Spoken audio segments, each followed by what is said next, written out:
Consumer fed workers association CATU Alappuzha ജില്ലാ കമ്മിറ്റിയുടെ നേതൃത്വത്തിൽ വിരമിച്ച ജീവനക്കാർക്ക് യാത്രയയപ്പ് നൽകി. പുന്നപ്ര പറവൂരിലെ കൺസ്യൂമർ ഫെഡ് റീജിയണൽ ഓഫീസിന് സമീപമാണ് സമ്മേളനം നടന്നത്. എച്ച്സലാം MLA സമ്മേളനം ഉദ്ഘാടനം ചെയ്തു. അസോസിയേഷൻ ജില്ലാ സെക്രട്ടറി S. സുരേഷ് അധ്യക്ഷനായി. Consumer fed director A. Omanakuttan, CATU area president VK Baiju, consumer fed employees association ജില്ലാ പ്രസിഡന്റ് G. വിനോദ്, വിദേശ മദ്യത്തൊഴിലാളി ഫെഡറേഷൻ INTUC സംസ്ഥാന secretary PP Priyakumar, consumer fed workers association CATU സംസ്ഥാന കമ്മിറ്റി അംഗം മിനിബോൾ എന്നിവർ സംസാരിച്ചു.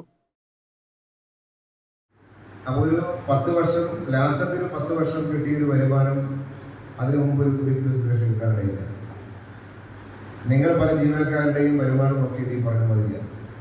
ഒരുപാട് പ്രശ്നങ്ങൾ തരണം ചെയ്തിട്ട് ഒരുപാട് തൊഴിലാളികൾ ഇതെല്ലാം ഞങ്ങൾക്ക് നല്ലപോലെ അറിയാവുന്ന കാര്യങ്ങൾ.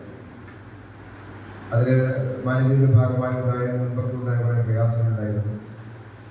വളരെ തുച്ഛമായ വരുമാനത്തിൽ ജോലി എടുക്കുന്ന ആളുകളെ ഇവിടെ ട്രാൻസ്ഫർ ചെയ്ത് സ്ത്രീ തൊഴിലാളികളെ അങ്ങോട്ട് ഇങ്ങോട്ട് മാറ്റുന്ന പ്രശ്നം, ഇതെല്ലാം ഒരുപാട് പ്രയാസങ്ങളൊക്കെ ഉണ്ടായതാണ്.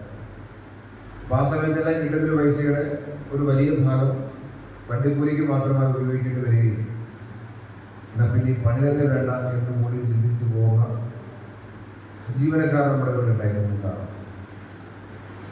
ഞാനിത് ഈ ദാരിദ്ര്യം ഞാൻ പറയുന്നത് ചോദിച്ചാൽ അങ്ങനെ ജോലിയിൽ തുറന്നു പോയവരാണ് ഞങ്ങൾ ഓരോ വ്യക്തികളെടുത്താൽ അങ്ങനെ തുറന്നു പോയവരാണ്.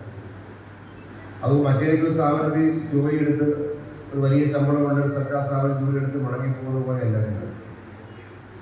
ഞാൻ ഈ പറഞ്ഞ പ്രയാസങ്ങൾക്ക് നടുവിൽ ആ പ്രയാസം അനുഭവിക്കുമ്പോഴും ഈ സ്ഥാപനത്തിന്റെ ഭാഗമായി മുന്നോട്ട് പോയി എന്ന് പറഞ്ഞാൽ മറ്റേതെങ്കിലും ഒരു മെച്ചപ്പെട്ട ഒരു ഗവൺമെന്റ് ജീവനക്കാരെന്ന നിലയിൽ നിൽക്കുന്ന ഒരാളുടെ സർവീസ് പിരിയുമ്പോൾ നിങ്ങൾ ഈ സ്ഥാപനം മെച്ചപ്പെടുത്തിയവരാണെന്ന് പറയുന്ന ഒരു അർത്ഥത്തിലല്ല.